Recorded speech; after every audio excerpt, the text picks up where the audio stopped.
ভক্তি জীবনে প্রবেশ করে মানুষ যখন কৃষ্ণ ভাবনাময় হয়, বেশিরভাগ ক্ষেত্রেই তাদের জীবন প্রতিকূল হয়ে ওঠে, দুর্বিষয় হয়ে ওঠে, অনেক অবাঞ্ছিত দুর্ঘটনাও ঘটে।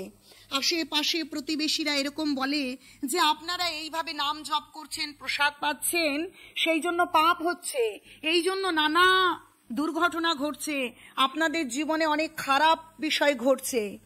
কিন্তু এটা কখনোই ভক্তি জীবন পালন করবার জন্য নয়।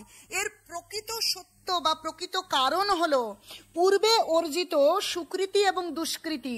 পূর্বে যে সুকৃতি বা দুষ্কৃতি অর্জিত রয়েছে, সেই ভক্তি জীবনে প্রবেশ করার পরে ভগবান কৃপাপূর্বক তার যে খারাপ কর্ম আছে সেই দুষ্কৃতিকে তাড়াতাড়ি প্রেরণ করেন তার জীবনে, এবং নানা প্রতিকূলতা এবং নানা দুর্ঘটনায় দুর্বিষহ হয়ে ওঠে জীবন।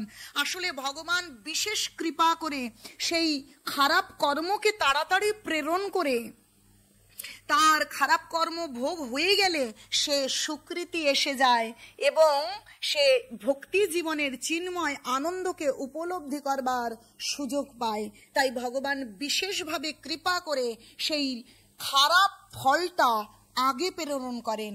আসলে ভক্তি যোগের কোনো বা ভগবানের নাম করলে পাপ হয় না। অনেকে মনে করেন যে যারা ভগবানে ভজনা করে না, ভগবানে বিশ্বাস করে না, ভগবানের আইন বিরুদ্ধ আচরণ করেন, অনাচার করেন, কিন্তু তারা উত্তর সামাজিক প্রতিপত্তি এবং সম্পদশালী হয়ে ওঠেন, যশস্বী হয়ে ওঠেন। তাহলে উনি তো অনাচারী, অধর্ম আচরণ করছে, ওরা এত ভালো আছে, আমরা কেন ভক্তি জীবন পালন করব? আসল সত্যটা কি জানেন? যখন কেউ ভগবানকে ব্যতি রেখে অনাচারী হয়ে ওঠে, পাপাচারী হয়ে ওঠে, তখন ভগবান তার পূর্বের অর্জিত খারাপ কর্ম এবং ভালো কর্মের মধ্যে সেই ভালো কর্মের ফলটা অতি দ্রুত প্রেরণ করে, যাতে অতি দ্রুত ভালো কর্মের ফল নষ্ট হয়ে যায় এবং তাকে নরক ভোগ করতে হয়, কারণ সে পাপাচারী এবং অন্যায় আচরণ করছে। তাই তাৎক্ষণিক সম্পদশালী, প্রভাবশালী, যশস্বী হয়ে যাওয়ার পেছনে এই বিষয় রয়েছে, তাকে অবশ্যই নরক ভোগ করতে হবে। তাই সেই বিষয়টা দেখে আপনারা কখনোই বিচলিত হবেন না। হরে কৃষ্ণ, হরি বল। কৃষ্ণ ভক্তিতে